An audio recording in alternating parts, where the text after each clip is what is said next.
The first thing that growers of any crop should do is make sure that they've got good quality planting seed, because the start of the cropping season is dependent on the quality of the seed. They plant dodgy seed, they're coming off to a bad start. So this is the sort of quality of seed that they should be looking for.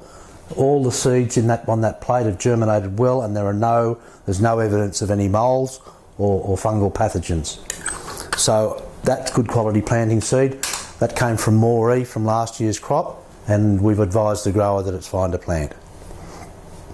The major disease concerns coming into 2013 chickpea season, the seed-borne diseases, we don't expect them to be a problem because last year's harvest was dry and spring was dry.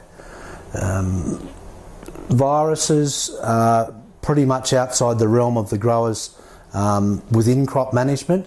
He needs to do things before he plants the crop, and there was information on the GRDC website, there's information at the Pulse Australia website, and our paper at the GRDC Updates addresses the virus issue in chickpeas. Phytophthora root rot, which is a lethal disease in chickpeas, is also managed before you plant the crop through paddock selection and varietal selection. Whether this is going to be a botrytis grey mould season will depend on conditions in spring. There's nothing the growers can do about it at planting. If it's going to be a BGM season in spring, that will happen and they will need to deal with it then.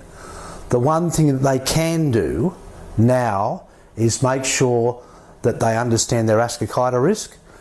Ascochyta blight was not a concern in the GRDC Northern region last year, but it's endemic. The fungus is endemic in our region, has been since the late 1900s, 1998.